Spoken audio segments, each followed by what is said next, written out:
So welcome everyone once more. I'm working for Transitions as the head of Solutions Journalism program, and I will be co-hosting this program together with Transitions Executive Director Jeremy Drucker.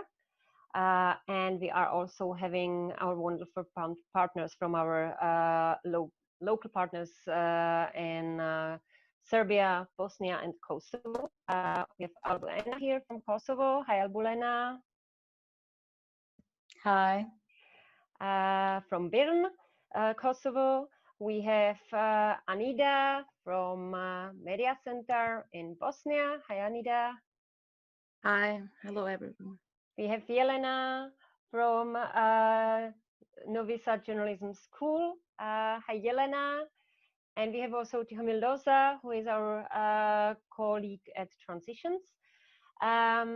They will be helping to get your questions from the chat, because this is your only opportunity to interact with us in the webinar format.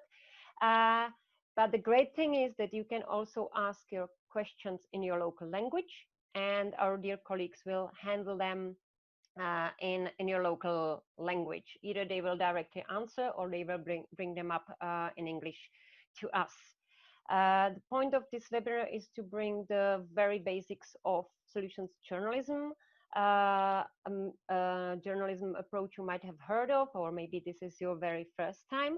And this will be followed by an advanced session next week. We will tell you more about it at the very end. There will be a 1-hour lecture with me and Jeremy, and that will be followed by a question and answer session.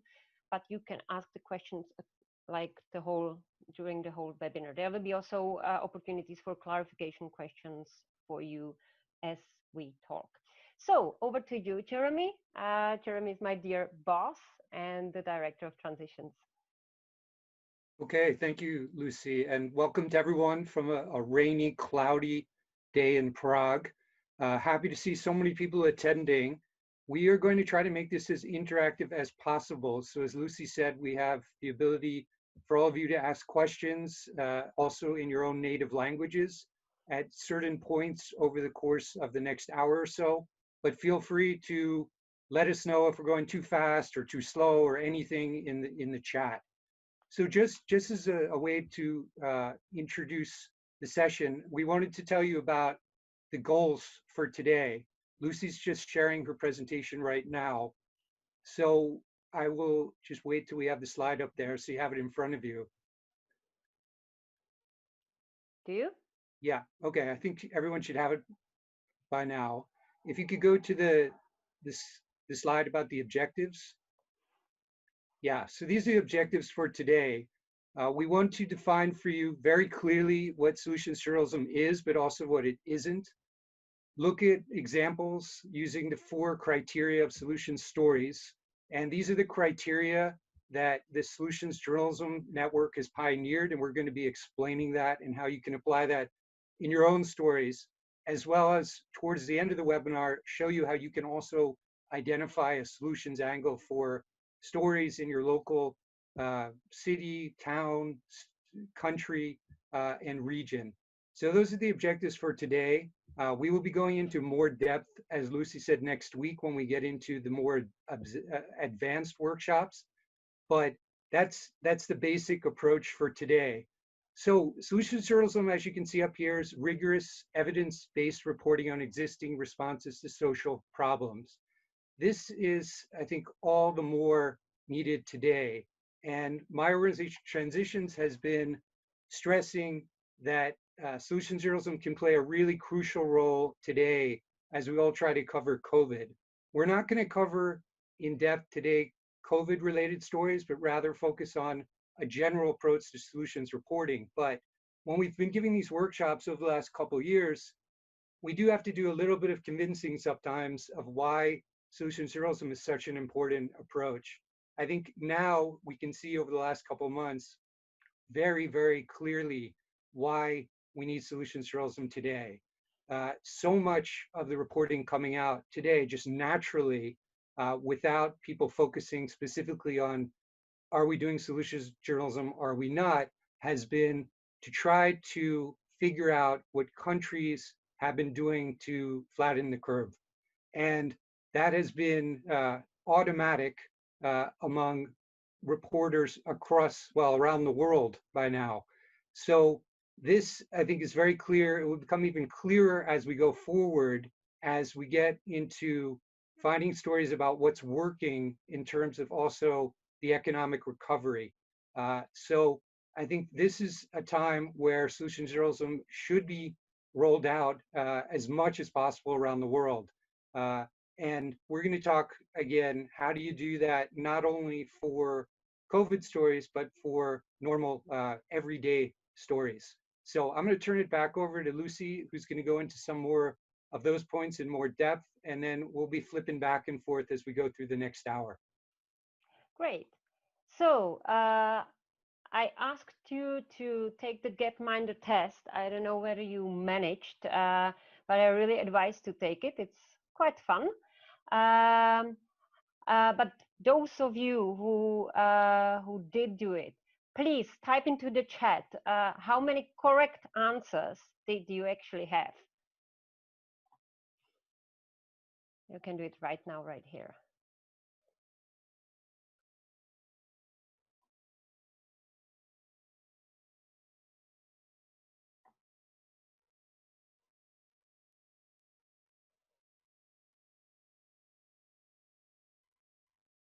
Okay.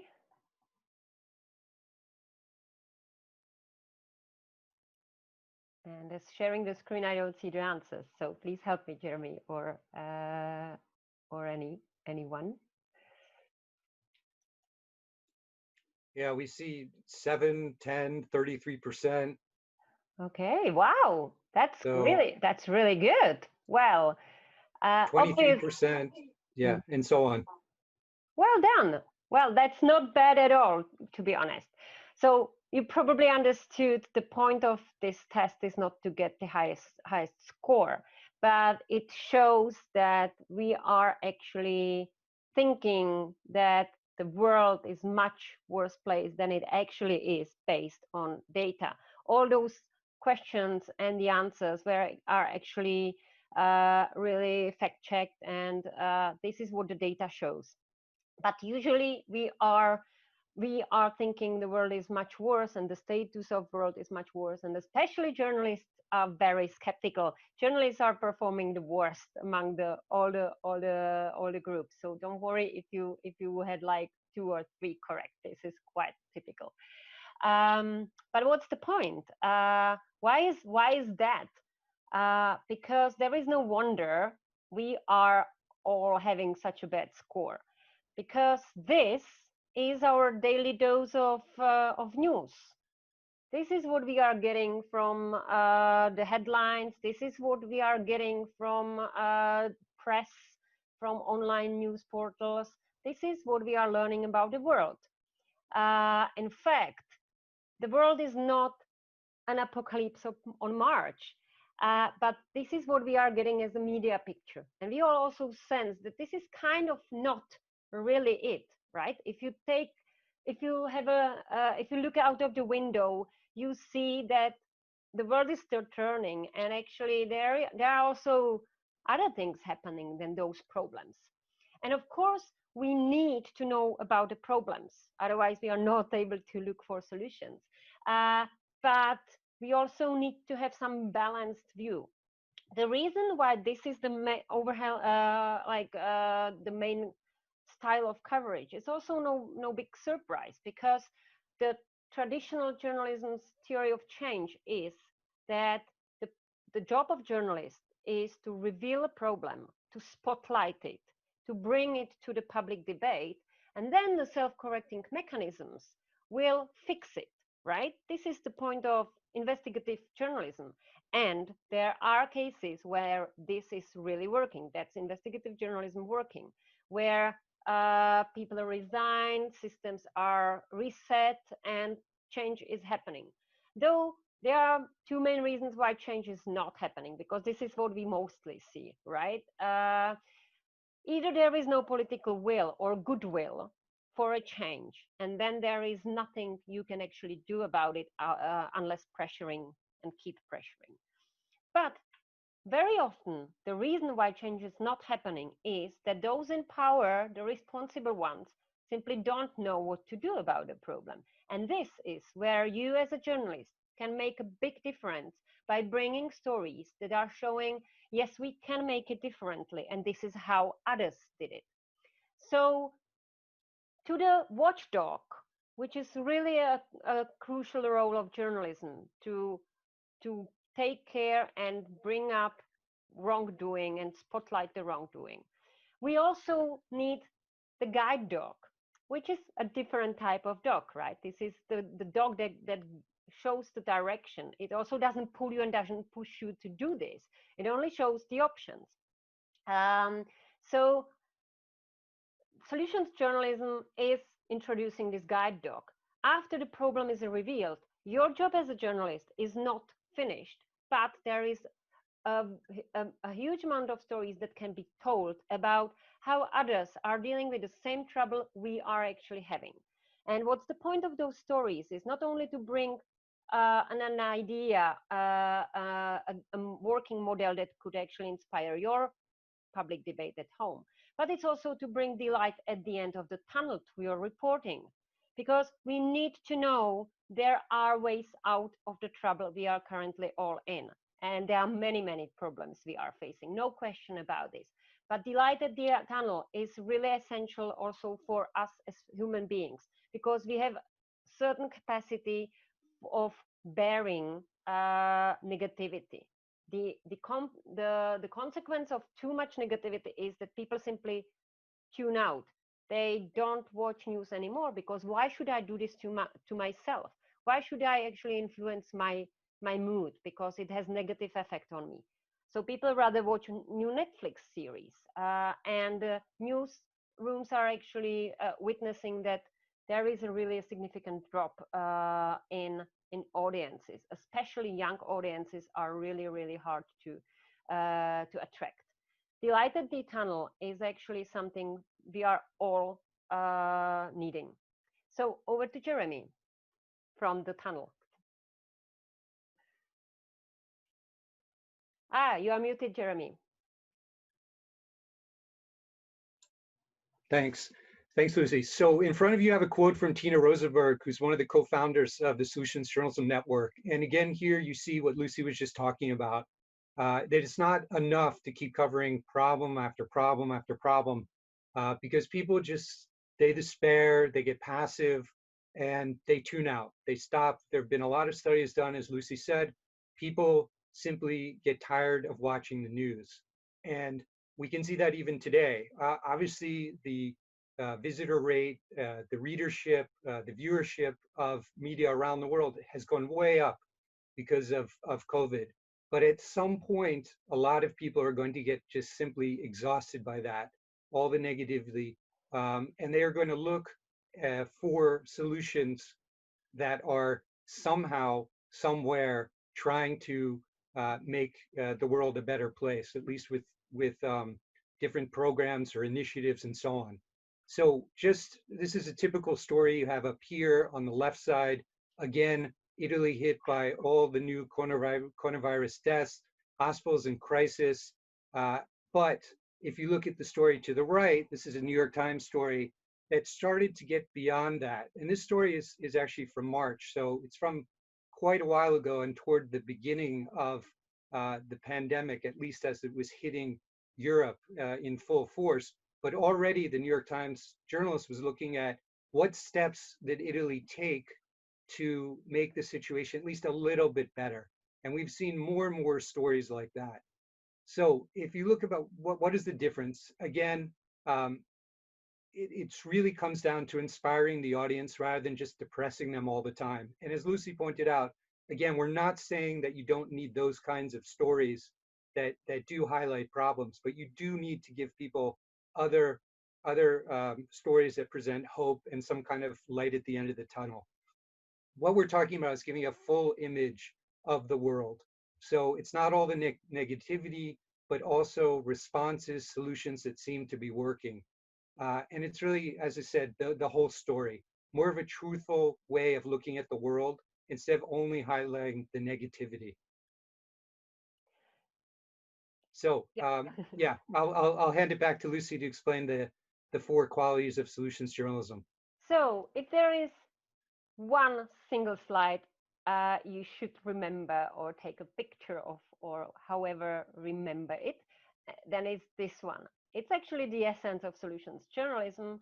There are four qualities of good solutions journalism. It's kind of a very simple checklist, and if you follow them, this will help you to make your reporting high quality. So number one is solutions journalism features not just a person, but the response. It's an existing response. It's something that's already happening in the world. It's not about theories. It's about what, not about what should be done. It's about what's already in place and about people responding to a problem. And the story focuses not only on the that it's happening, but especially on how it's happening. It's a how done it story. It's a recipe for a cake. So the second quality is that it provides evidence of impact. It's looking at the effectiveness of the response. It's not only about good intentions. It's not that there are nice people doing nice things.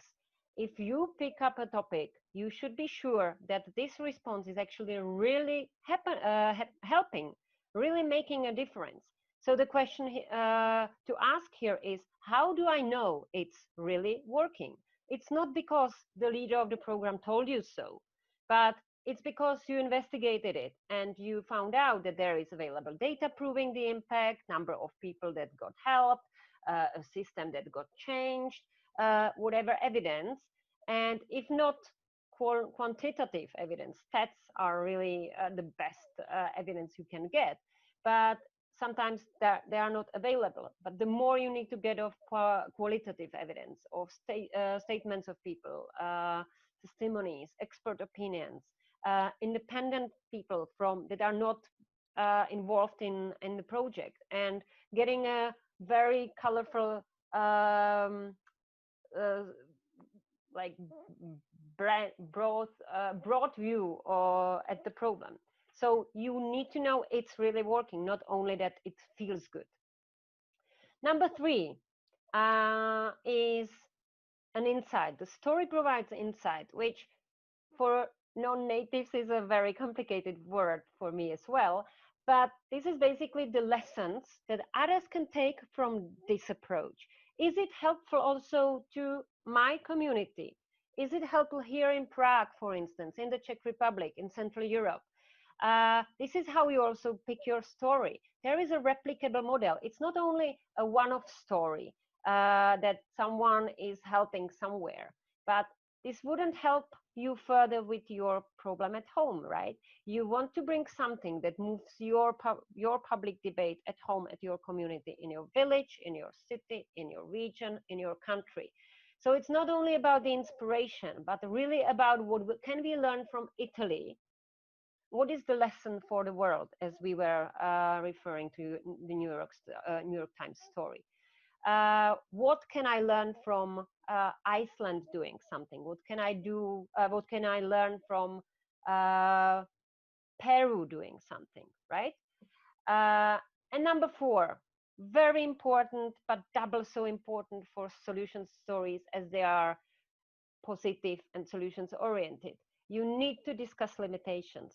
There is nothing like a perfect solution, and you need to be fair about this. You need to be honest. You need to say, well, this is how the solution works. This is the data proving it's working. This is what we can learn. But also, there are weak points. There are limitations. The question here to ask is, where is this not helping? What is not working with this solution? And it can be people not getting this help. Like it works for young but not elderly. It works for people from the cities but not from the countryside, or the other way around, because of accessibility or qualified personnel, whatever. Everything what's actually possible blockstone for anyone else to replicate it, they should know about it. And they should also know what were the block stones on the way of the original place of the solution. So those are the lessons that are also weak points. And if you name a weak point, then you can do something about it. If you don't mention a limitation, there will be no debate about removing it. And also this makes your reporting more trustworthy. We all know there is no ideal world. There is no unicorns and rainbows around us. And if you don't mention limitations, we are all suspicious, right? So I would start to have assumptions, and my assumptions might be even worse than the reality. But thinking like, there must be a catch. That's not really. We will always think about the weak points, so it's good to mention them. All in all, those are very four criteria good to have in mind when you are looking for the topic of your story and when writing down your story. Thinking, do I have all those qualities somehow represented? And it's important to say there is nothing like a perfect solution story. There is no perfect story. There is no perfect solution. So there is also no perfect solutions journalism. But this is kind of the ideal you should aim for. Good. Are there questions of clarification so far here? So over to our dear moderators, probably.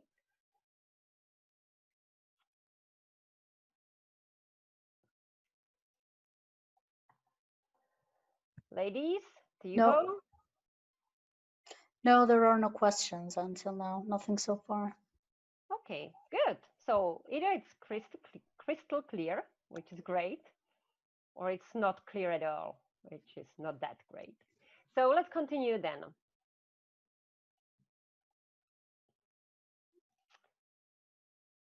Okay. Okay. Haha. So here we go. In the email before the webinar, I shared with you a link to a story that we will go through together now. We prepared also the local language translations for you to make it easier for you. So if you have read it, it will help you now. I will go to my, okay. I will go to my screen. And we will slowly go through this story. So this is a story about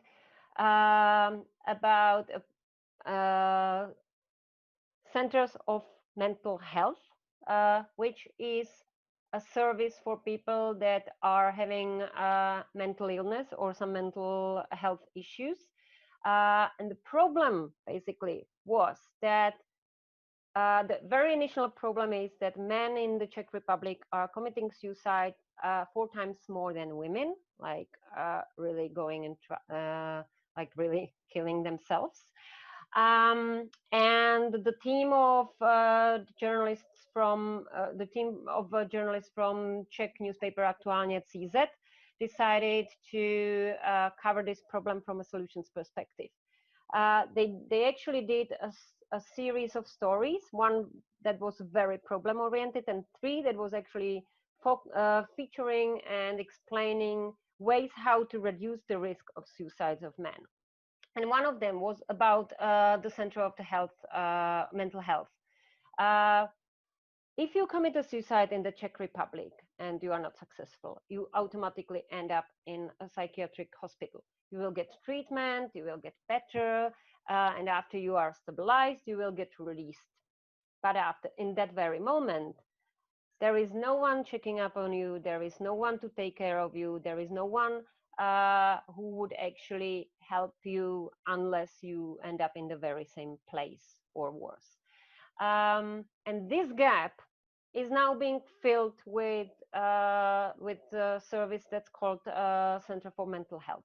So the story shows how it actually works. And if we go through the story, we see that there are many how qualities. So I hope you see my screen, and you can see that it actually shows how it works, that it is a client-oriented approach. There is a team of experts, not only psychiatrists, not just the doctor, but also social workers and other quite rich team that deals with all the aspects of people's life, not only about the medication. It tries to bring them to the normal life and bring them back to hobbies, right? The insight quality actually is, and that's the principle that can be replicated everywhere, is we can help some psychiatric patients with targeted prevention. We can actually identify them before they actually try to do it. So then the story goes and describes more about how it actually was working. We have a protagonist there, Vladimir, who has experienced a suicide try, or he's tried to commit suicide, and he actually used this center. There are some mentions of evidence of the impact. First of all, we have the person who got help and others. Those centers are actually in a high demand, and they are not enough. There are more than one working already in the Czech Republic. But also, and it's a very important evidence, is that this idea didn't fall from out of the sky. This has been brought from somewhere. And in this case, this method or this model was brought from Scandinavia, that was facing a huge level or rate of suicides. And those centers for mental health were really a crucial element of their mental health care reform. So and then we go again. We have another insight here, how the principle works, that all the team members are involved. Not every client always needs the psychiatrist, but the others. And actually, this is not only about the medication.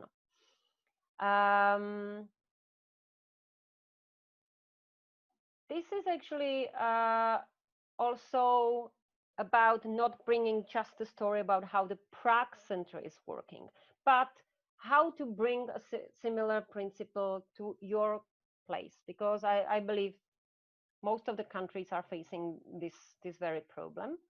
But if you can take a lesson learned from how Czechs are doing it, for instance, this can help the others to actually open the debate about how to do it. And there are already, of course, limitations. First of all, the patients who need this service most are not learning about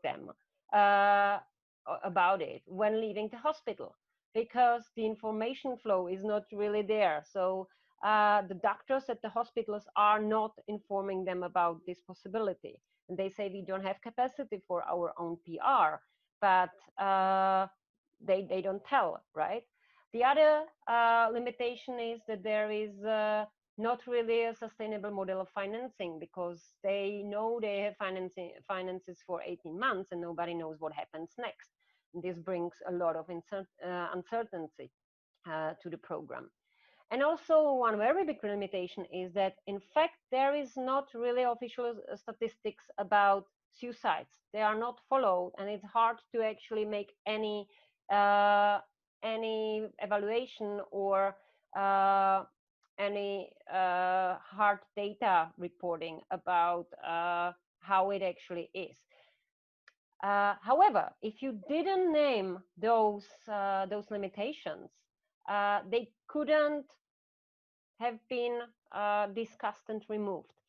So the story about this series is that when the journalists were approaching the authorities, for instance, Ministry of Health or others, they were, of course, met with skepticism and with alert on the authorities' side, because those people at the ministry, of course, thought, oh, journalists are, you know, there is nothing worse than a ringing phone and then a journalist on the other side. That automatically means a problem. In this case, that was not about catching them, not the watchdog approach, about catching them that they are not doing their job well. It was rather an invitation to look for a solution together and invite them to the solution. But this is not only a mental, like mindset change in the head of a journalist, but also of the other stakeholders, because they also expect you to be a watchdog. So turning into a guide dog is quite surprising.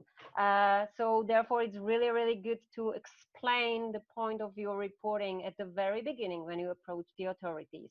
And this is one of the lessons from this team, because after they published this series, the ministry actually approached them with the note saying like, well, you did a really good job. You brought a lot of useful information. You did a very useful research.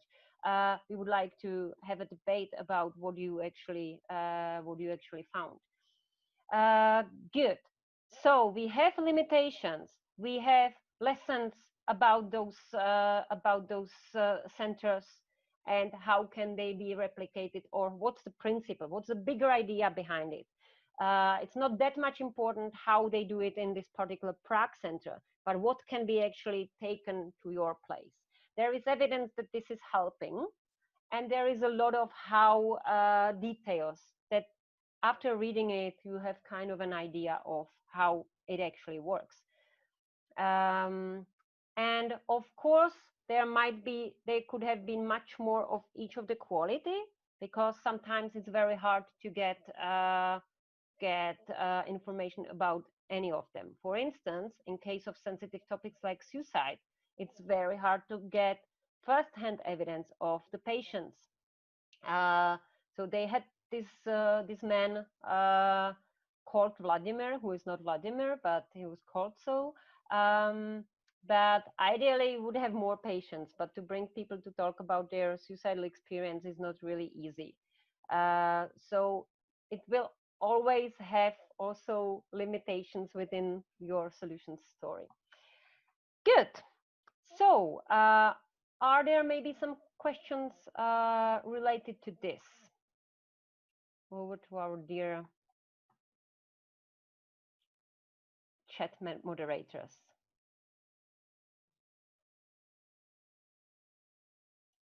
Tiho, ladies. Hi, Lucy. I'm afraid there are no questions related to this particular part. There is just one general comment. Hold on, something is coming.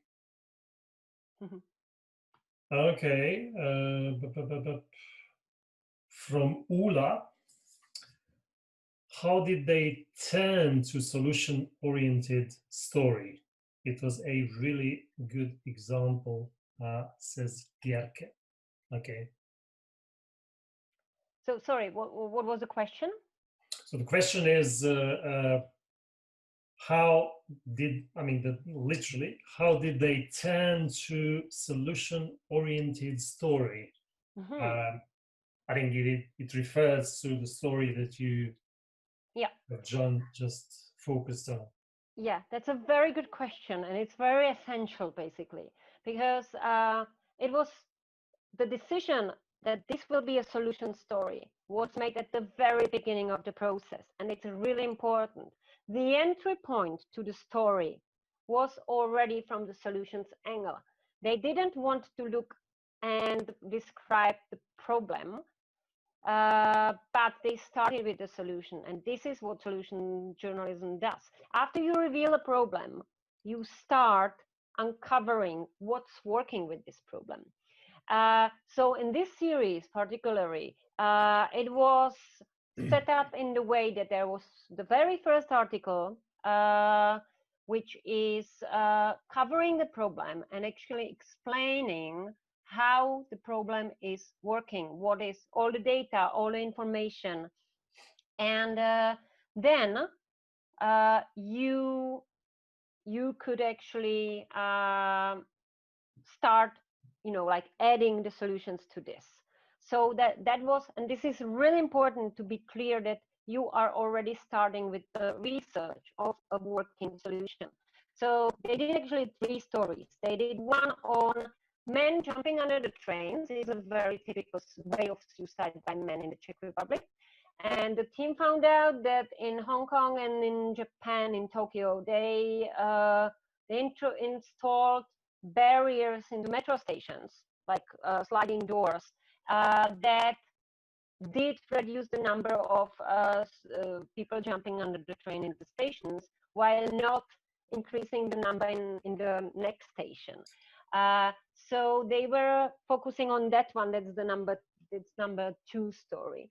But then they found out that this can be done from the mental health care strategy, and then this was the Swedish approach, and then there was another one that was addressing the toxic masculinity and ways for men to actually deal with their emotions and with their failures, and that's the 4th story. So there are 3 different stories of different strategies how the risk of suicide, especially with men, can be reduced. Right. I think Jeremy will probably address Catherine's question or related to you. Meantime, let me bring Mahir's question to you, which is basically about. Let me translate it. He's basically saying he tries to stick to all of these principles in his stories, in his approach. His issue is how to make it attractive to his audiences. Hold on, there is a, he's explaining it a bit. He's saying, for example, looking at what needs to be covered, I'm just wondering what the best format to tackle this story would be, whether it should be serialized, come in more than one part, perhaps in some other formats such as video, etc. Jeremy, do you want to, or shall I? Yeah, maybe I have a suggestion. I know we have a lot of good questions coming in right now. Should we save them rather till we finish with the presentation, or I don't know, Lucy, what do you think? Taking them one by one now, because they're really good ones that are coming in. I think I don't want to skip them, but it would take some time to answer all of them. Yes, sure. Let's do that. Okay, so if people could please, I hope you can hang around after the hour finishes and we can really get into these questions, because there's a wealth of material there, but it'll take us a bit of time. And we should perhaps just get through the presentation first for those who truly have to leave after an hour. Yeah, so over to you, Jeremy. Okay, well, I hope that's been clear. I think Lucy did a great job of reviewing the 4 criteria in terms of that one story. We wanted to maybe backtrack a little bit and just show you some examples. And this has also been coming up in some of the questions that have already been asked about what is not solutions journalism, because I think a lot of times we see so-called imposters or some types of journalism that have maybe a couple of those criteria, but not all of them. And we wanted to maybe make it a little bit clearer by showing you some examples. So you've probably all seen in your media these types of stories. This is a CNN one here, which is called CNN Hero. This is hero worship in a way that maybe is too strong a word, but these kind of stories that really portray people in communities that are doing wonderful, great things. But it's really focused very much on the individual and not about systematic change. And very hard, impossible to replicate an individual and just bring them somewhere else and have them implement the same program.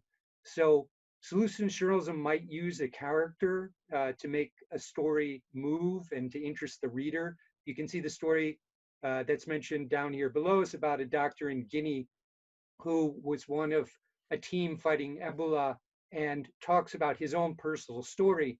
But that story and true solutions journalism really gets into how is the system changing? What are the details? Much less focused on this wonderful individual. So the next type of imposter that we talk about is these kind of silver bullet stories. I don't know if you have that term in your languages, but in English it means that you have kind of one wonderful, amazing solution that in a blink of an eye solves a problem. And you can see here the way the story is portrayed, it says sometimes a soccer ball is more than just a ball, sometimes it's a lifesaver, which is a really strong way of promoting it, not really talking right there about the details or how the solution actually works. If you got into that article, it did go into more details, but it's very, very dangerous to use that kind of rhetoric. And when we talk about solutions journalism, we're really toning down that kind of language. You can see here, this is a much better way of presenting the story. It's the same topic, but just the way it's presented and the way the story is told gets much more into details, makes it clear that you're not talking about the silver bullet that will save the world, but a solution that can help make a difference, in this case with younger kids who have had a problem using soccer balls that deflate very quickly or get destroyed. And then this is a very typical story, which you might see again in your own media or think tank reports. And again, think tank reports are really important. They do a great job of analyzing problems, proposing solutions, but usually it ends there. It's about theories, it's about things that we might all be doing in order to make the situation better. Solutions journalism is again getting into something that's already in progress, already showing some impact. It might be at the very beginning of the process, but there's already some kind of evidence it's working. This is a great story here about Iceland and how dramatically they dropped teenage drinking rates, smoking rates, drug rates over the course of about 15 or 20 years. It gets into many details about the programs they were running, shows data, shows impact, shows figures, and really gives you a much better idea of how the solution is truly working. And then finally, and we get this a lot, is a lot of people tend to think when they first hear about solutions journalism that somehow it's activism. And a lot of journalists say, oh, I don't want to get involved with that. I'm not an activist, I'm a journalist. Because they think that we're simply, as solutions journalists, pointing out one solution and promoting that. And I'm sure you've seen these types of solutions promoted even now in the pandemic. A lot of people are latching on to certain solutions. Sometimes it's misinformation. Sometimes it might even be true, but they're becoming really activists in promoting that type of solution. You might have seen this in different petition drives and things like that. We want to make very clear that this is not activism. Solutions journalism has a really different approach. And it's, again, reporting on responses to problems, going into depth, not promoting any one solution, simply in a neutral way, talking about a solution that seems to be working and might be applicable elsewhere. So just moving on a bit here, just very quickly, and we're going to go into this more in depth next week, but why to do solutions journalism? I hope we've made clear by now that it can make your reporting more impactful, cover the whole story. This is good journalism. And one thing we should point out, we're not saying that solutions journalism network or transition somehow invented solutions journalism. It's been around from the beginning of journalism. It's just not too many people practice it, unfortunately. So that's what we're pushing for. This is just good journalism, talking about solutions and not about problems. And in case we have some journalists out there that have already thought about, this sounds great, but how do I convince my editor? How do I convince my publisher to do this type of journalism? You can really tell them that studies have shown that it increases audience engagement, readers, and trust. A lot of people, as we've said, have been searching for this kind of journalism. And a lot of the figures have really shown that while you have some sensationalist journalism that captures audience, that quickly fades. But solution stories tend to get read, shared, passed among like-minded people. And also readers start to think that journalists and media are looking out for their problems, but also solutions, and not only trying to stir things up, cause greater distrust in the government, in the media, and always talk about the negative stuff. And then lastly, it can increase revenue, not just through page views, but there have been some good examples, both in the US and even now in the Czech Republic, of sponsorship, different companies sponsoring solutions journalism, because again, it's something positive for the community.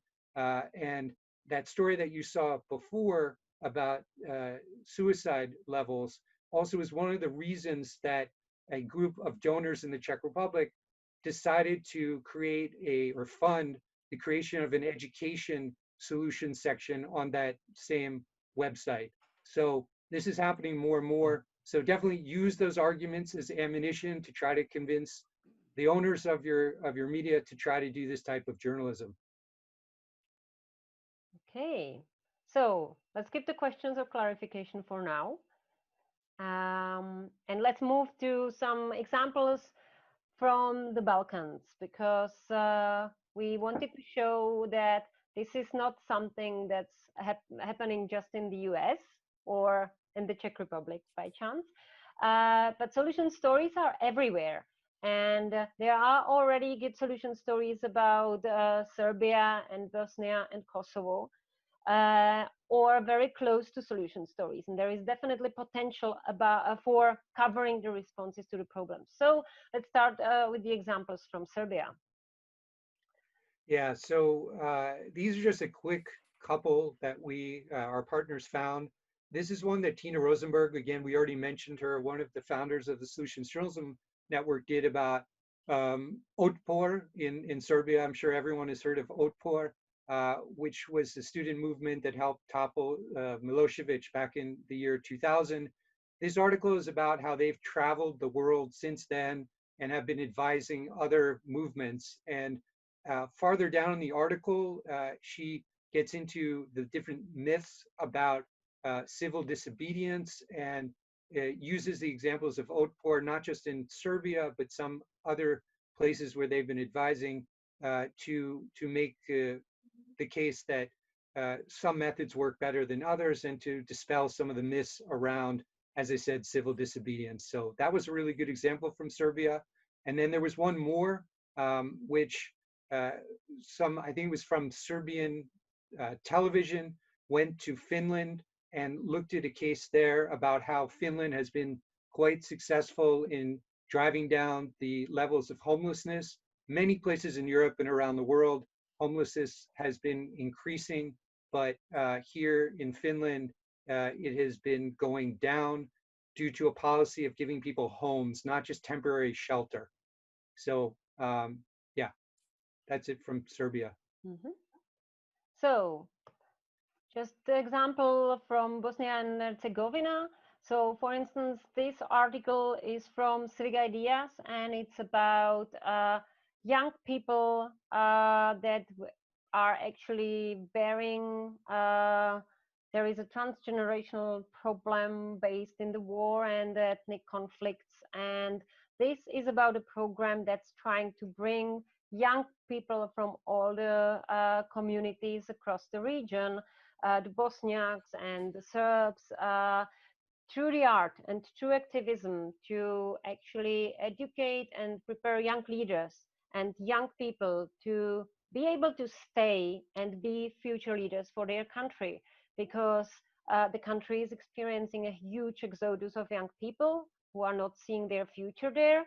And this program is actually showing, this is a theater group where they are, and it's for many years, it's not just one-off program, where the young people are supposed to bring the topic and make their own place as well about the issues, what they are, for instance, having in their families, addressing the traumas of the war, the transgenerational traumas that are inherited within the families, and how the cooperation across among the young people can actually help to bring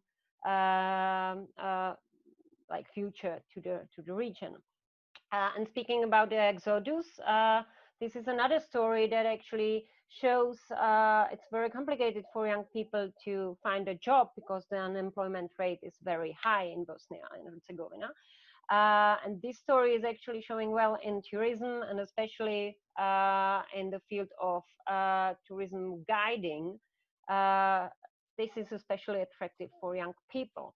It's very important for them because they learn some very important skills for their life, for their future careers.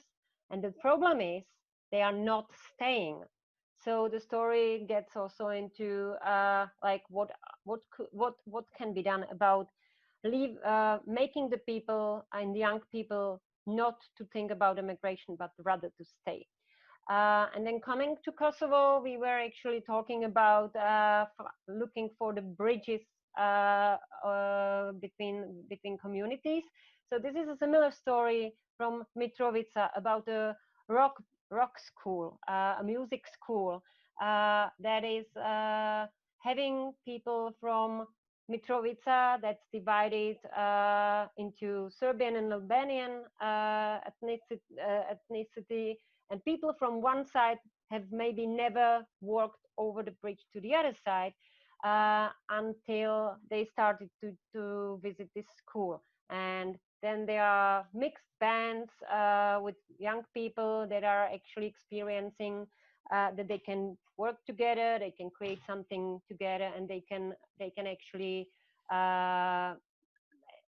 build common future together.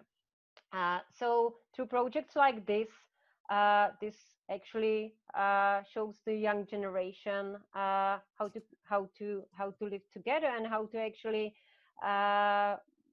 tear borders, not only physically or crossing the bridges only physically, but also in people's heads.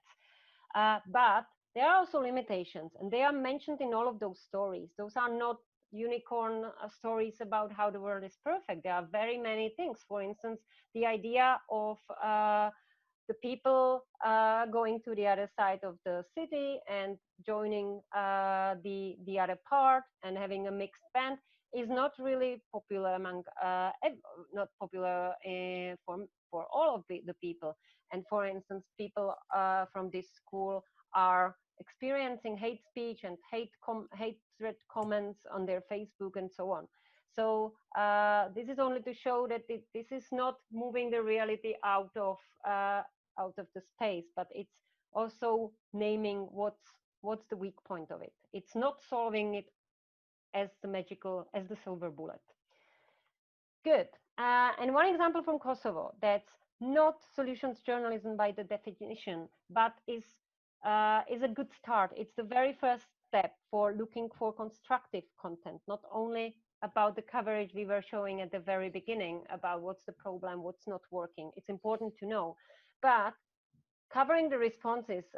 This article in Pristina Inside is actually listing many initiatives that started to emerge after the COVID-19 pandemic, and how industries and entrepreneurs and young people and schools, technical schools, many stakeholders started to actually do constructive stuff and started to help.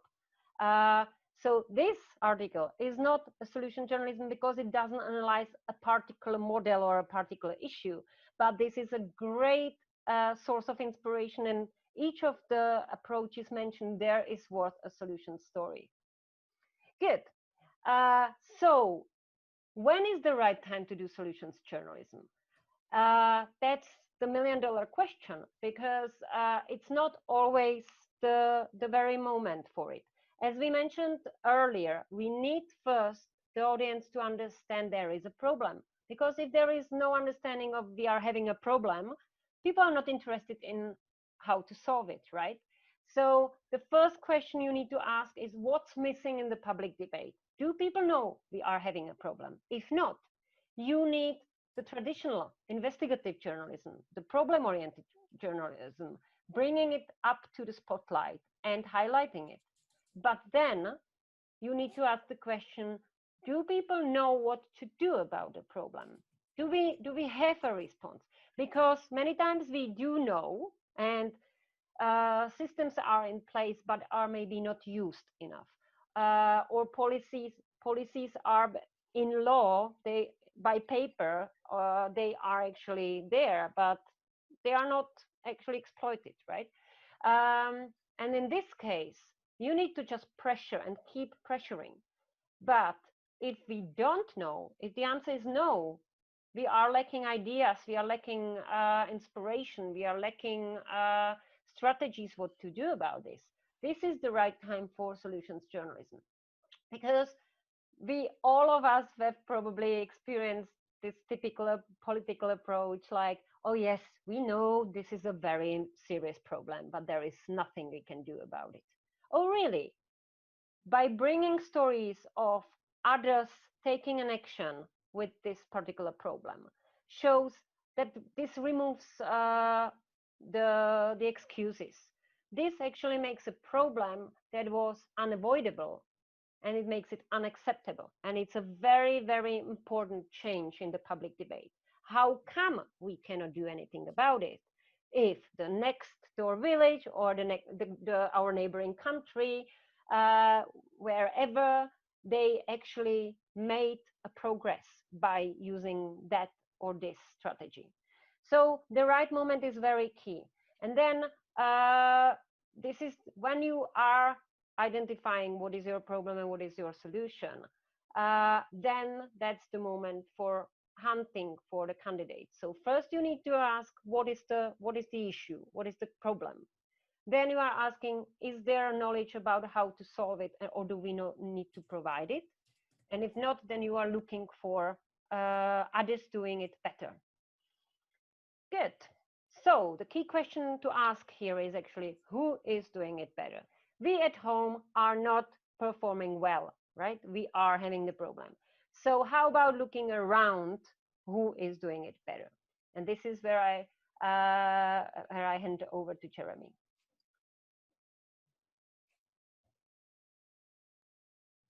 Jeremy, are you with us?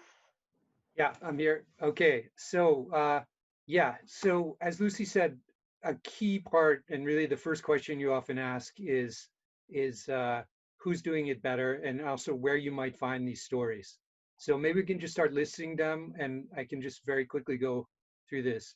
Yeah, so think tanks. I brought up think tanks before, and again, think tanks might not always be the place to find the solutions. Sometimes it might be theories, but a lot of times it's really effective to try to find an expert in the topic, whether it's education, the environment, corruption, whatever it might be. Often those people are going to know, often better than a journalist, unless it's that journalist beat or specialty about where to find those stories. Same with academics. I always say that there's an academic who's an expert in everything.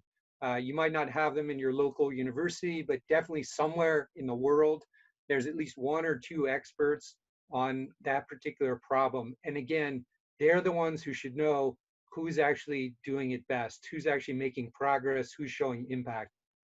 Also, large data sets for the data journalists out there. I think you can really, really look and find the outliers in particular data sets that will tell you this person or organization or city or town is doing something better. When we say outliers, we mean the people that somehow are different from the crowd. Those are often the people that are making progress. You could look at the rates of people getting healthy or not in a hospital or a school where you say that you see the data as much higher graduation rates. That's a great place to start. Again, people involved in implementation, these might be they might be donors, they might be even public officials, they might be NGO people, kind of anyone involved in implementing a solution to a problem can be a good source. Yeah, and also people involved in the problem. Again, those are the type of people that know the problem really well and might be hearing about some initiative that's been showing progress. So those are good people to also talk to.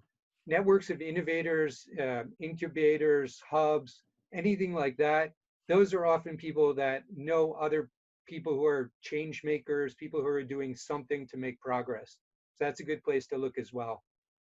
Foundations also, program officers, of course, they're going to probably talk about their grantees, and you'll have to dig deeply to find out if those grantees are actually showing as much progress as it seems, but that's a good place to start as well.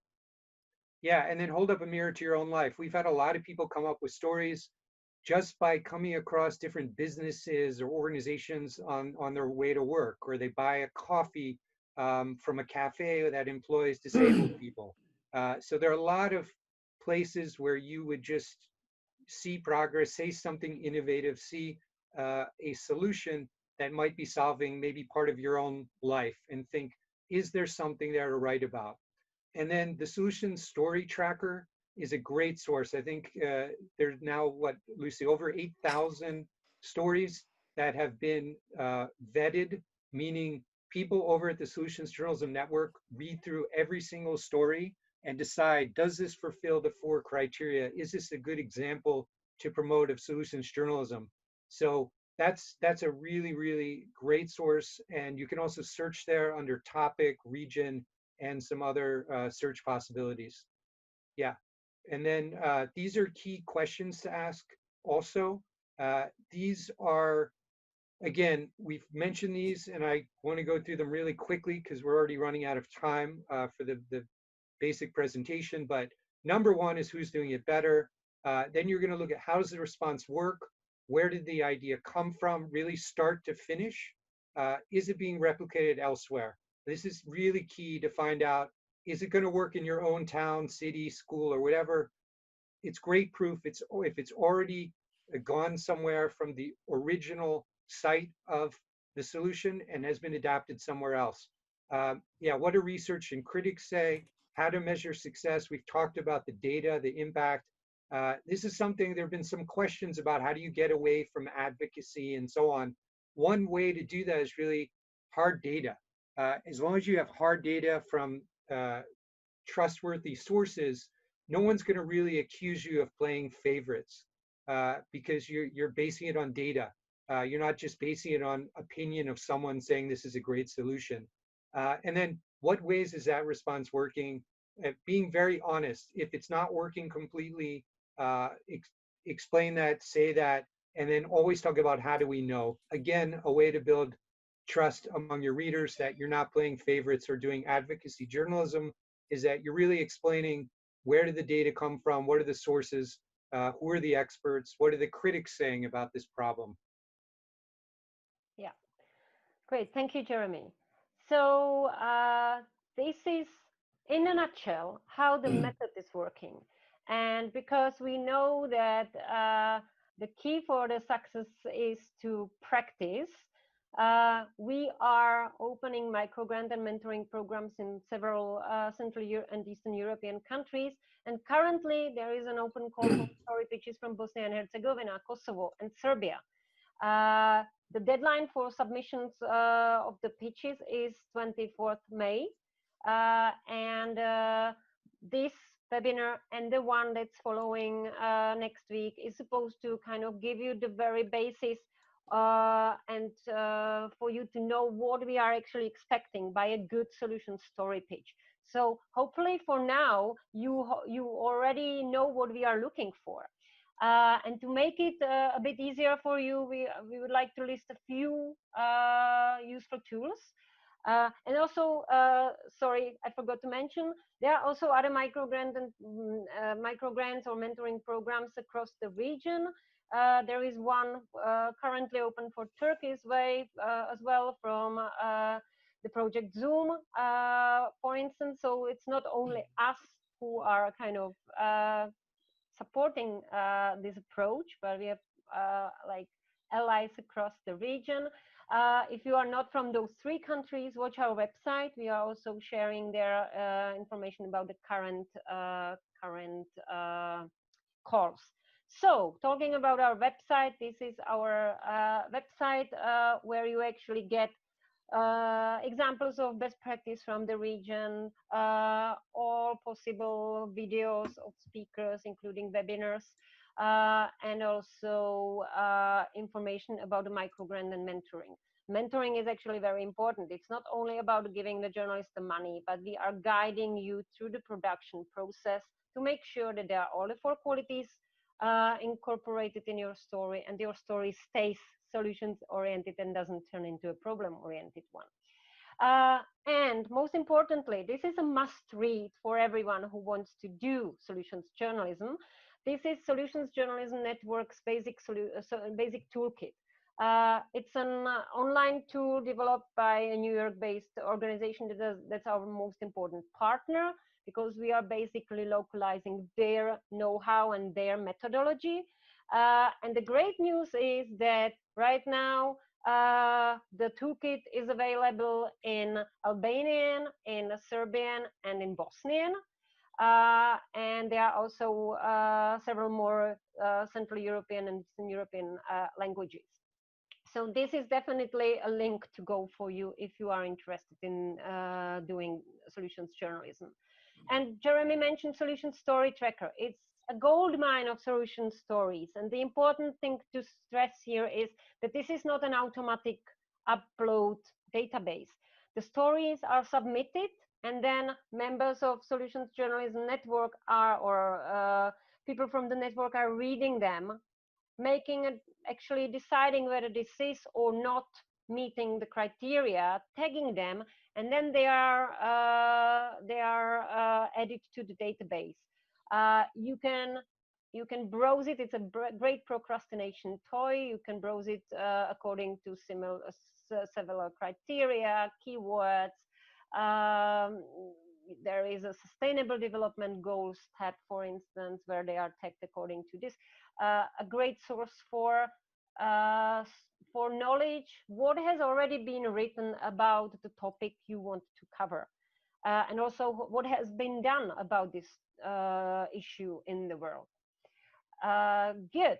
And as I mentioned, there will be also number 2 of this webinar. Over to Jeremy to share more information about this.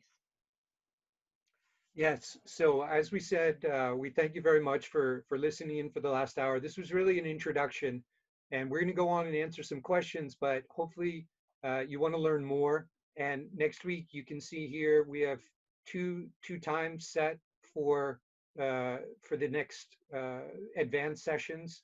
So you can see Serbia and Bosnia and Herzegovina, May 18th at 2 p.m.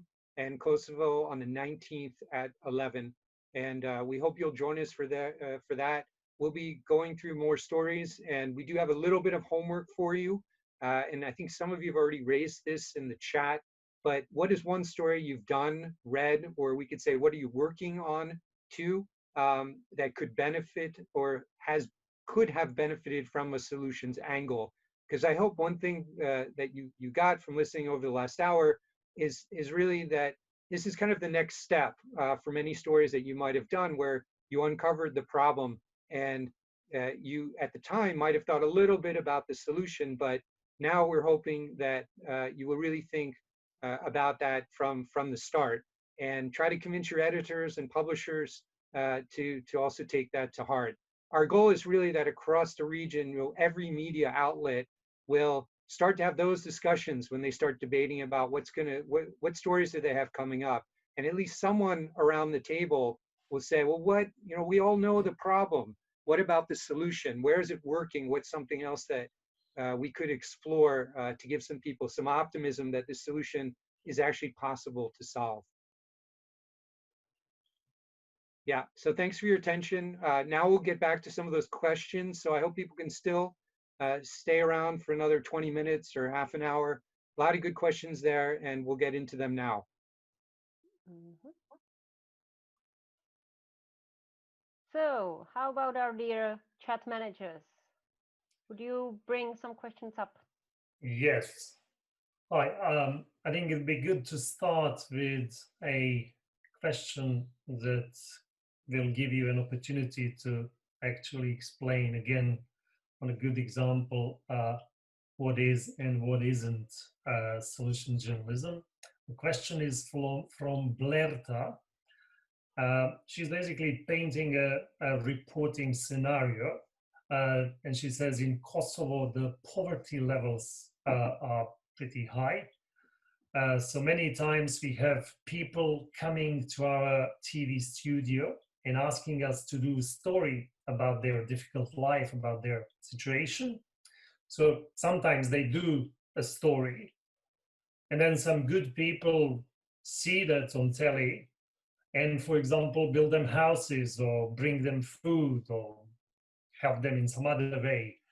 So the question is this solution journalism? Lucy, do you want to take that? Well, from what I'm hearing, it's not. And the reason why it isn't is that there is no systemic approach, systemic solution, or a model, a replicable model about it, because it's a single case story. So it's good, and it's also feel good journalism, right? So some people got helped, but actually it stayed at this individual level, and it doesn't change the system. But if there was a story about another place that was facing a similar challenge, like high poverty, and then which kind of consequences of the poverty. It's also important to identify what particular problem you are addressing. Poverty is a very broad topic, and it has sub problems. I'm always saying a problem is like a bar of chocolate. You need to break it down to be able to eat it. And the same is for the problems and solutions. There is no solution or a response. Let's call them responses. It's not about the perfect solutions. There is no response to an abstract problem, to poverty, climate change, air pollution. There is no single solution to that. But if you break it down and you go more to the concrete level, like what kind of poverty and where? Is it about education and access to education? Is it about basic hygiene conditions, access to running water or whatever? And then you can look for places that were facing similar issues, similar challenges, and look for strategies, how they addressed them. And then looking for the one that could be most helpful to you. This is about this third quality, the lessons learned, right? What can we learn from the other community in, I don't know, in other European country, in Romania, in Hungary, in the Czech Republic, in Slovakia, wherever, that could be useful at your community. And then looking for those systemic approaches that could be introduced in your place. And that is what solution journalism is aiming for the systemic changes. Jeremy, would you add something? I would only say with that particular story, as Lucy said, if it was beyond just an individual effort and there was an organization that was systematically building houses, then you could write a story about that organization and how really from start to finish, they've been able to fund that kind of program, build the houses. What are the challenges? Are there different parts of the community where it's not possible for some reason? Is it a funding issue? So you would really have to know, is this a one-time thing, or, as Lucy said, a kind of systematic attempt to change the situation for the better? Yeah, it's also important to actually clarify, where are you looking for the solution? Is it in your own country? Are there already successful programs in place that you could report and show, like, look, we are actually not that bad in education because there are schools that are doing better, and the others could take a lesson from them and actually follow them. Or you are not having a good enough example yet in your country, and then you are looking elsewhere to bring that knowledge back to home. And this is also important for you to clarify, where are you looking for this case study. The solution story is actually an analysis of a successful or working case study. Right. Perhaps another question on distinguishing what is and what isn't solution journalism from Murat. And it's regarding his idea to do reporting assignment on trans individuals in Turkey who face problems when they get a new government issue ID card that reflects or should reflect their new gender. So I'm quoting now, I'm reading, if I find a comparable country that has recently and successfully overcome this problem and featured their solution prominently in my narrative, would this be sufficient to be considered solution journalism? Many thanks. Thank you. Well, it sounds like a good case study for a solution story to me. So if the core of your story is how the other country actually did it, what were the insights? What are the insights for your actual public debate at home, and what are the limitations of that approach? And you are not spending so much time with the problem. Of course, you need to introduce a context, but it's not that you are spending half of your article with the problem and then just at the end, adding, well, by the way, there are programs dealing with that. If the core of your story is how they did it, this is a good starting. This is good thinking about where to look for solution stories to me. Right. Thank you. And let's perhaps address two questions on the difference between solution journalism and advocacy. So the first one is from Fitim and the other one from Shipe, and I'll just read them. By doing solution journalism, is there a risk ending in advocacy or supporting individuals, politicians, or state organizations? How do we avoid this risk? And the other question is there a link between solution journalism and advocacy journalism? A link in terms of principles, qualities, and journalism's theory of change?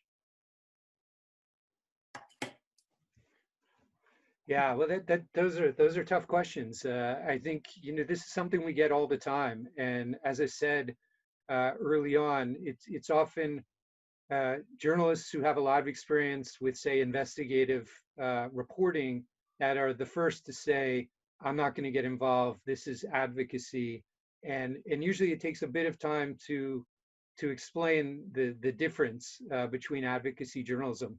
In my opinion, advocacy journalism can also be very important, but it's very much promotional. It's very much with the language. It's talking about this is a solution, it's great, it should be adopted, and it's pretty one-sided. And I think it would be rare that you would talk about the limitations to the solution. Again, with solutions journalism, if it's going to fulfill all four of those criteria, you're going to always mention the limitations. And as Lucy pointed out, no solution is perfect.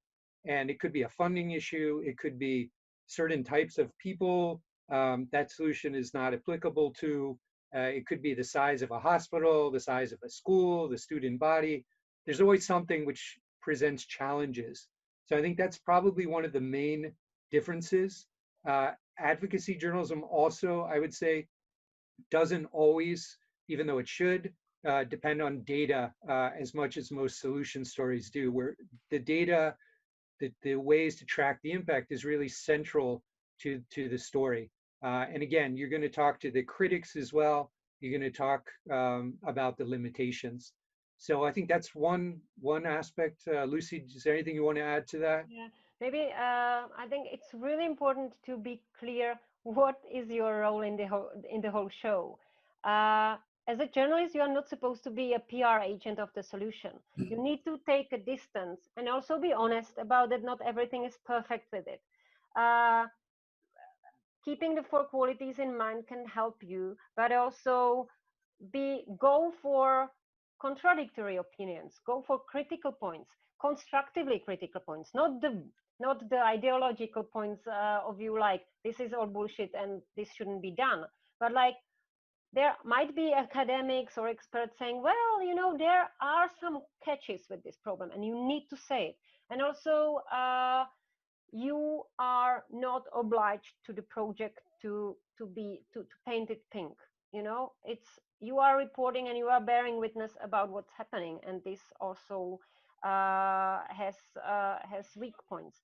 The important thing is that you base it in data, as Jeremy said, and then you are also backed for yourself being accused of advocacy. If you can say, well, but I know I am writing about this topic because I know it's working, and it's not just because somebody told me, but they have real impact, then you are more safe. And Tina Rosenberg says it's really important for solution journalism to be safe on this side, because in traditional journalism, being wrong in a negative or like problem-oriented story is a minor crime. You know, you will be criticized, but it will be somehow forgiven. If you do the same with positive story, if a constructive one, you will that's a major crime, because you will be found as a fool, as not doing your job well. You have been you know tricked by PR department of that organization, and this is what you don't want. And also, if you, and I think this is the crucial here as well, you are not supposed to make decision for your readers. You are presenting facts, and you let the reader decide whether this is good or not for their community.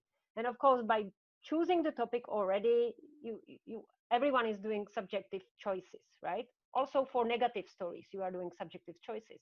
But then don't use the judging words like great, genius. Don't push the judgment on your readers. Let them decide. They are smart enough to see whether this is working or not. Right. I think there are two questions that probably relate to sequencing of your reporting, solution journalism reporting assignment, and more broadly, with the question of at what point does a story become a solution journalism story? So the first one is from Donica. She's basically asking whether, I assume, whether you could first write a story about the problem and then perhaps address possible solution later, presumably in subsequent stories. And then there is another sort of related question from Valdetta. She's giving a specific example. She's saying, I'm planning to do a story on COVID-19 psychosocial impact in Kosovo. According to available statistics, an increase of domestic violence cases has been noted. How can I turn such a story into a solution journalism? I suppose she's asking whether she can simply first write a story to state the problem and then perhaps later address possible solutions. Yeah, well, in terms of the first question, it goes back to that slide that Lucy showed about when is a good time to do solutions journalism. And definitely, if the problem is not well enough understood by people, you might have to start your article or even a series of articles by getting into the problem. I can't remember if Lucy mentioned it or not, but the issue of male suicide in the Czech Republic was not widely known. There were a lot of people that might have known someone or had a family member who tried or committed suicide. But as a society, I think people were not well aware that this was such a huge problem. So the first article explained the problem before getting to the solutions. So that was an important point where it was really needed. You would have to know, and you know much better than we do, if in your societies these issues are already well enough known issues like corruption or whatever it might be, where you don't have to document it in detail and you could already go towards talking about working solutions. I think just quickly about the second issue, that would be an example where it would be difficult, but you'd have to find out, are there similar situations before? Maybe it would have been in Asia where they had pandemics before and people were forced to stay at home, domestic violence went up. Were there different initiatives that at the time were undertaken in, I don't know, Taiwan or South Korea, or where there were Thailand, where there were other pandemics that showed some progress in cutting into those high rates of domestic violence? I don't know, was there a hotline set up? Were workers trying to visit those people? Because it would be really difficult to do that story now. And I think that's something really to stress as we talk about solutions journalism in COVID. In some ways, we have to adjust our terminology even, because a lot of the reporting that we're seeing are really more about responses, and really hard to say that those are solutions right now because it's still too early. And you might have a response that seems to be working, but are we confident enough to call that a solution that will be working 3 months from now or 5 months from now? So I think it's very important to make that distinction. And I think with that particular story, it'd be really difficult to find evidence that some kind of program is already working. But maybe, I mean, maybe some countries have already been down and under lockdown for 2 months. Maybe there are some initiatives that did something after a month, and already the rates of domestic violence are looking better, are lower. So you'd have to look around. I don't know, Lucy, do you want to add anything to that? That's fine, yeah. Also, I saw we are having some questions in local languages. So, Yeah. Yeah, I Mhm.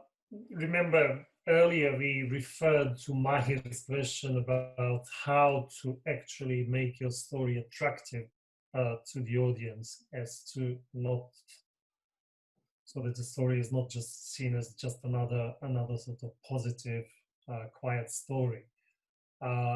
So he's specifically asking how to structure the story, whether to use other formats, whether to use video, etc.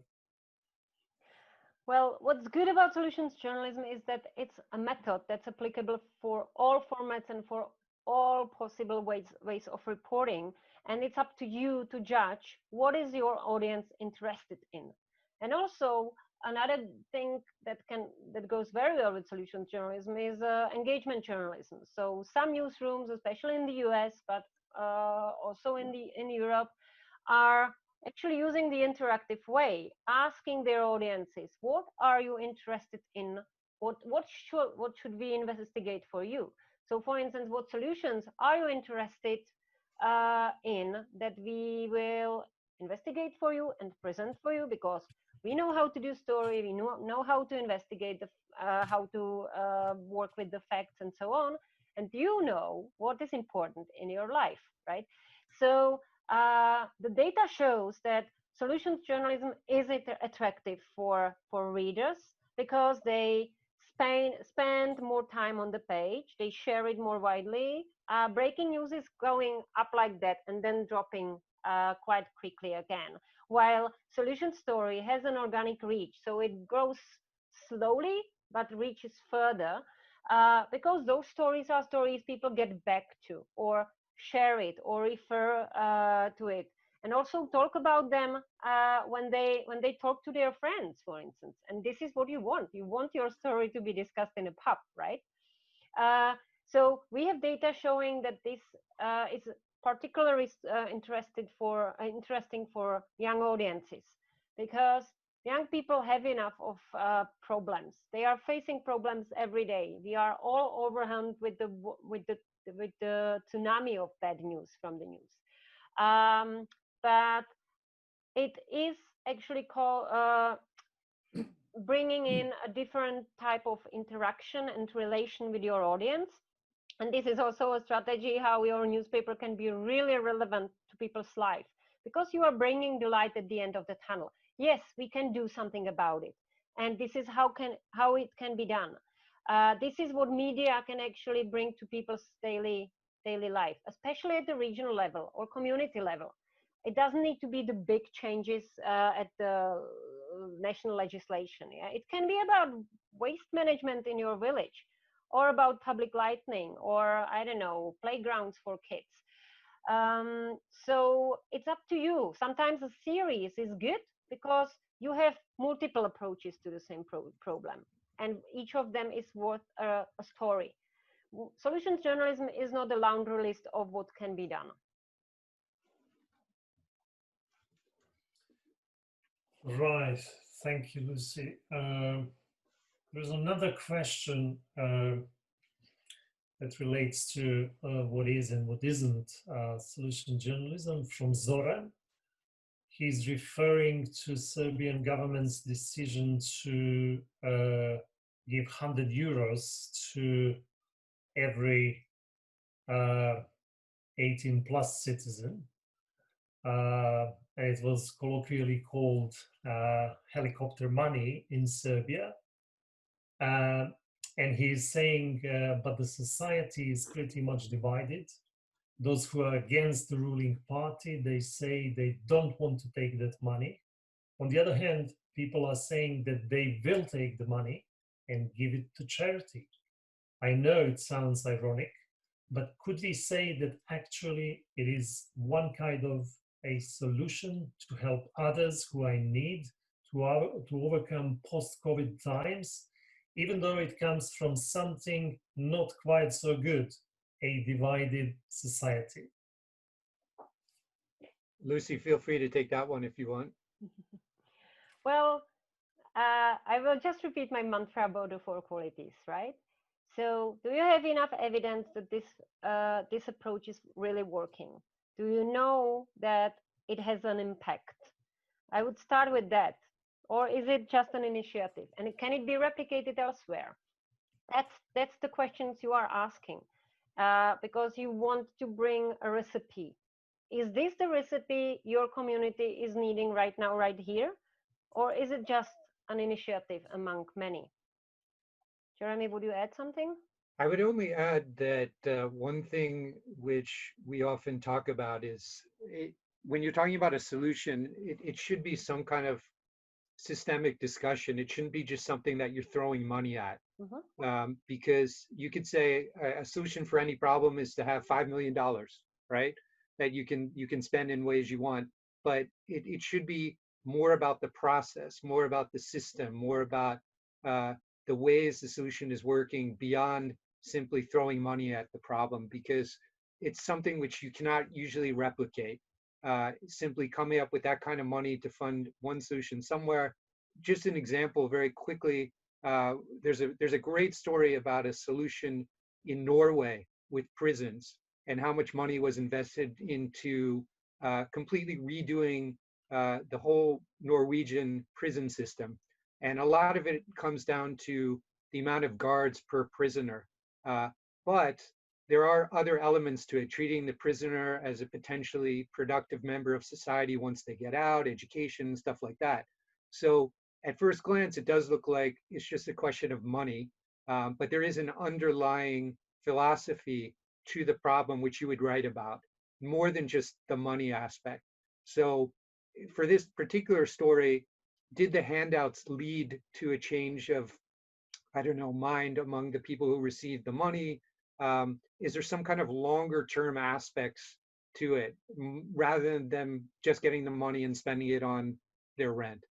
So I think these are the kind of things you would have to look at to really decide if this is some kind of true solution or just, as I said before, a short-term response to COVID that might work for a week or two, but then that's it. Right. Thank you, Jeremy. Thank you, Lucy. I think Yelena is making a point about something we addressed earlier, Murat's question, and she's asking whether we can actually whether someone can apply for our grant, for our scheme, with a story that addresses a problem in another country, in this case, Turkey? Yeah, I mean, the answer is yes. I would just encourage people, if they're looking about applying for the grant program, really do your homework about the solutions, because I think one of the biggest things we've seen over the last couple of years is a lot of people applying with a particular problem, but they really haven't looked into the solution yet. They're just assuming that they're going to find the solution somewhere. And it's really hard for us to make a judgment on whether this is a good solution story without really having the solution. So I would really encourage people to really do your homework, do some digging. You don't have to have all the answers. We don't expect you to have talked to a lot of people, but at least find out that there is a solution working somewhere. I think that's really key. Yeah. This is what we are also asking people in when doing your pitch. We are actually asking nothing but those four qualities. You should have already a certain level of knowledge of the approach you want to report, and we are curious about this. It's not that you have only the topic and then you will actually explore it afterwards. You need to have a basic knowledge about it already before you start. And it may be important to stress one of the lessons journalists we are working with are always sharing with us is that the research work is really important in general, but it's so much important for solutions journalism to make a proper research and really good investigation before you start doing the story is the key for success. So by traditional journalism, the story is usually done as you go. You catch it on the way and you add the elements. But if you do this with solution story and then you find out that, well, actually, the approach might not be that well working as it seemed from the internet website, or I have actually no sources to talk to. This happened to the Czech team as well. They wanted to write about the public transportation, the barriers in the underground, and their source was the study. And I asked them, so did you talk with someone from the public transportation authority in Tokyo? Did you talk to the people who implemented those barriers and so on? And they say not, and thought it will be one Skype call. And it turned out it was pretty complicated to get a Japanese person from the public transportation company to talk about it because of the language, because of the culture, whatever. And they needed to solve it by coincidence. They had a colleague in Tokyo by that time, so they managed to get that information. But sources and who you are going to talk to are really important to identify quite early.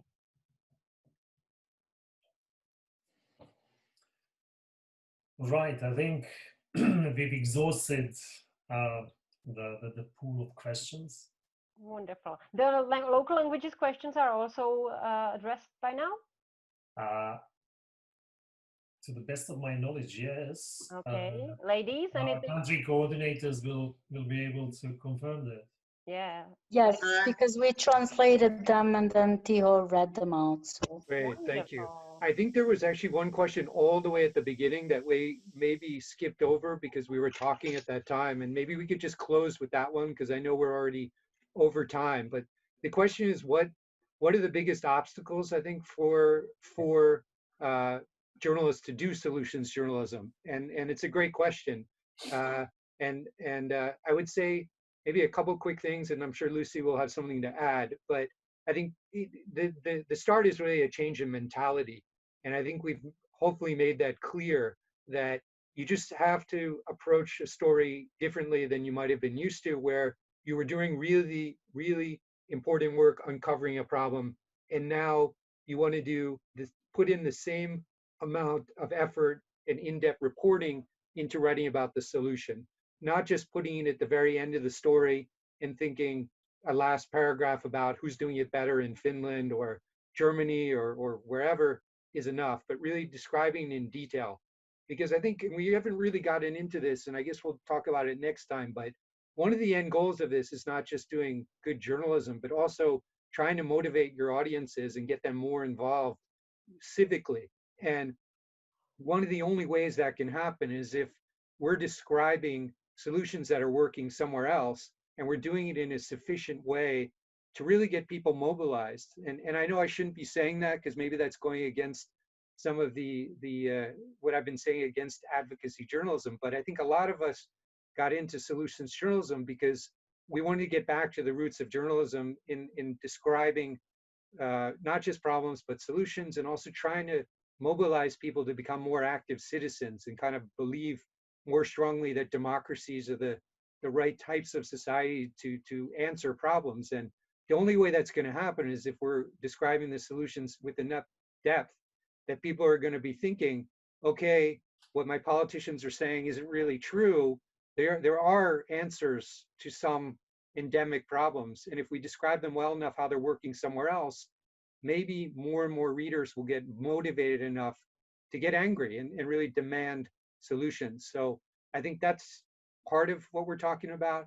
And also another obstacle is trying to get beyond thinking that this is all highly resource driven. You need tons of money to do it. You have to spend months and months doing these types of stories. That can be true for certain types of stories, but if you look in the tracker, you will see a lot of shorter types of solutions journalism, multimedia. So as Lucy said, there are a lot of different formats for doing this type of journalism. And you shouldn't think that you're never going to win that battle with your editor to allow them for you to work on a story for 3 months and it's going to cost thousands of euros and so on. There are different ways to do it. And I would say that's often what we get in terms of possible obstacles. It's going to be too expensive to do. It doesn't always have to be. So maybe I'll hand it over to Lucy for some final words, Yeah. obstacles. I can't only stress that solution journalism is not activism journalism, but it's activizing journalism. And there is a significant difference because by your reporting, you can activize citizens to take action and do something, demand something. I cannot stress it more. And I think Jeremy said it, like solution journalism might be one of the responses to the crisis of the media as we are living it. It's not a perfect solution and it has its limitations as well, as every other response. One of them is that quality journalism is demanding time and qualification as well. You will not make a good quality story in 2 hours by copy-pasting agency news. That's simply it. It is quality reporting, it's journalism work, and it's the high top-class journalism. And it's an investment. So it's also about the management of the newsrooms to actually decide what kind of content they want to provide to their audiences, and how the way you can help it and contribute it is to do good solution stories that will prove that this is useful not only for your citizens but also to the business model of your employer. So this is where I would maybe close. Our microgrant program is actually aiming to enable you to go and try solutions journalism with as much support as we can give you. And our goal is to actually create a good enough pool of local solution stories that could be a good reference point for future. This is solutions journalism made in Serbia. This is Kosovo-made solutions journalism. This is Czech-made solutions journalism. Because this is not only a thing that is happening in the US, and we need it more than ever. Yeah, and I would just, the final thing I would say, really final thing, because you've all been very patient and thank you for staying with us to the very end. Really just go out and try this type of journalism. We've really seen a hunger across Central and Eastern Europe. There are a lot of journalists that are frustrated with the media and the negativity, and they really feel that this gets them back to why they became a journalist in the first place. So we hope you'll find that as well. So maybe we'll close it there. I'd like to thank all of our moderators, Tiho, Anita, Albulena, hope I pronounced that correctly, and Yelena. Did I remember everyone? I hope so. Okay, so thanks very much. Please feel free to send us additional questions by email. You will get the presentation, and I believe we're going to share the recording as well. And otherwise, hope many of you decide to join us next week. And also, I should say, Transitions is very open to your own solution pitches also. So we'd love you to apply for the grant scheme, but even beyond that, please think of us as a place to publish all those hundreds of solution stories that you're now going to be producing.